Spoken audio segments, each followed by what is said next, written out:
कृष्णाय वासुदेवाय हरये परमात्मने प्रणतः क्लेशनाशाय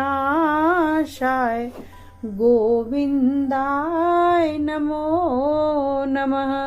राधे राधे दोस्तों, आज हम श्रवण करेंगे कार्तिक मास महात्म्य में 19वें अध्याय की कथा। हिंदू धर्म में कार्तिक मास को अत्यंत पवित्र और महत्वपूर्ण माना गया है। यह मास धार्मिक अनुष्ठानों, तपस्या और भक्ति के लिए प्रसिद्ध है। यह भगवान विष्णु और भगवान शिव की उपासना का महीना है। इस महीने में की गई व्रत, पूजा, दान का विशेष फल मिलता है। पुराणों में कार्तिक मास की महिमा का विस्तृत वर्णन मिलता है, जिसमें कार्तिक मास महात्म्य का महत्वपूर्ण स्थान है। कार्तिक मास महात्म्य की कथाओं में धार्मिक अनुष्ठानों को प्रेरित किया जाता है और जीवन में धर्म, भक्ति और पुण्य का महत्व को बताया जाता है। कार्तिक मास महात्म्य के 19वें अध्याय में एक महत्वपूर्ण कथा का वर्णन किया है, जो धार्मिक और आध्यात्मिक दृष्टिकोण से अत्यंत महत्वपूर्ण है। अध्याय 19 की कथा में एक राजा की कहानी है, जो धर्म और भक्ति में गहरी रुचि रखती है।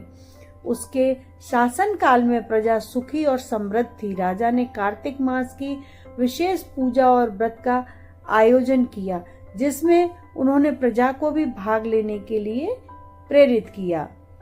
इस पूजा और व्रत के माध्यम से राजा ने भगवान विष्णु और भगवान शिव की कृपा प्राप्त की। राजा और उनकी प्रजा को अत्यधिक पुण्य प्राप्त हुआ और उनके जीवन में सुख समृद्धि का वास हुआ। राजा पृथु ने पूछा, हे नारद जी, आप अब यह कहिए कि भगवान विष्णु ने वहां जाकर क्या किया तथा जलंधर की पत्नी का पतिव्रत किस प्रकार भ्रष्ट हुआ। नारद जी बोले, जलंधर के नगर में जाकर विष्णु जी ने उसकी पतिव्रता स्त्री वृंदा का पतिव्रत भंग करने का विचार किया। वे उसके नगर के उद्यान में जाकर ठहर गए और रात में उसको स्वप्न दिया।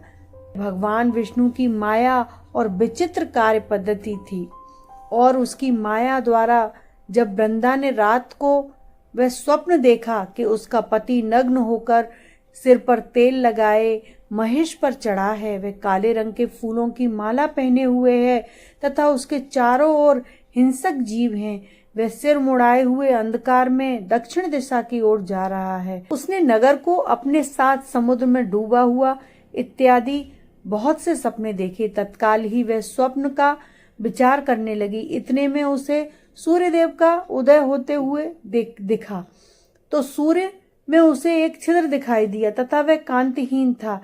इसे उसने अनिष्ट जाना और वह भयभीत हो रोती हुई छज्जे, अटारी तथा भूमि पर कहीं भी शांति को प्राप्त नहीं हुई। फिर वह अपनी 2 सखियों के साथ उपवन में गई, वहां भी उसे शांति नहीं मिली। फिर वह जंगल में निकल गई। वहां उसने सिंह के सामने 2 भयंकर राक्षसों को देखा, जिससे वह भयभीत हो भागने लगी। उसी क्षण उसके समक्ष अपने शिष्यों सहित शांत मौनी तपस्वी वहां आ गया। भयभीत वृंदा उसके गले में अपना हाथ डालकर उससे रक्षा की याचना करने लगी।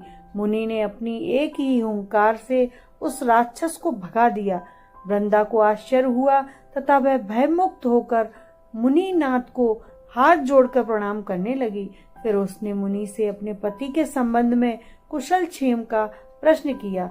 उसी समय 2 बानर मुनि के समक्ष प्रकट हुए और हाथ जोड़कर खड़े हो गए, और ज्यों ही मुनि ने भ्रुकुटी से संकेत किया, त्यों ही वे उड़कर आकाश मार्ग से चले गए। फिर जलंधर का सिर और धड़ लिए मुनि के आगे आकर खड़े हो गए। तब अपने पति को मृत हुआ जान वृंदा मूर्छित हो गई और पृथ्वी पर गिर पड़ी। अनेक प्रकार के दारुण विलाप करने लगी। तत्पश्चात उन मुनि ने कहा, हे कृपानिधि, आप मेरे इस पति को जीवित कर दीजिए। पतिव्रता दैत्य पत्नी ऐसा कहकर दुखी श्वासों को छोड़कर मुनीश्वर के चरणों में गिर पड़ी। तब मुनीश्वर ने कहा, यह शिवजी द्वारा युद्ध में मारा गया है, जीवित नहीं हो सकता, क्योंकि जिसे भगवान शिव मार देते हैं वह कभी जीवित नहीं हो सकता। परंतु शरणागत की रक्षा करना सनातन धर्म है, इसी कारण कृपा करके मैं इसे जिलाए दिए देता हूँ। नारद जी ने कहा कि वह मुनि साक्षात विष्णु ही थे, जिन्होंने यह सब माया फैलाई थी। वह वृंदा के पति को जीवित कर के अंतर ध्यान हो गए। जलंधर ने उठकर वृंदा को आलिंगन किया और मुख चूमा वृंदा की। वृंदा भी पति को जीवित हुआ देख अत्यंत हर्षित हुई और अब तक हुई बातों को स्वप्न समझा। तत्पश्चात वृंदा सकाम हो बहुत दिनों तक अपने पति के साथ विहार करती रही।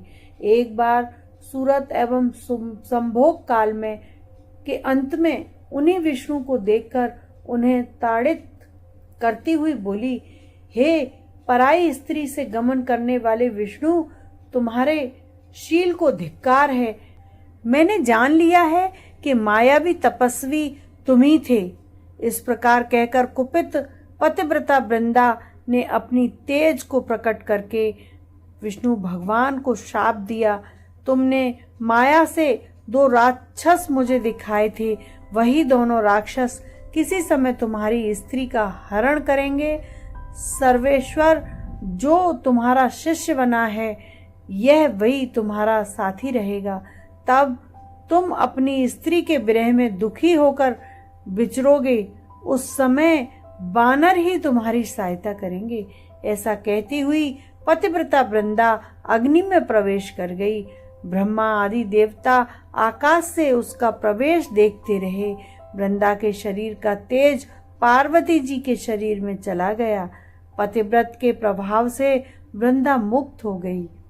श्री कृष्ण गोविंद हरे मुरारी, हे नाथ नारायण वासुदेवा। श्री कृष्ण गोविंद हरे मुरारी, हे नाथ नारायण वासुदेवा। चैनल को लाइक करें, शेयर करें और सब्सक्राइब करना बिल्कुल ना भूलें।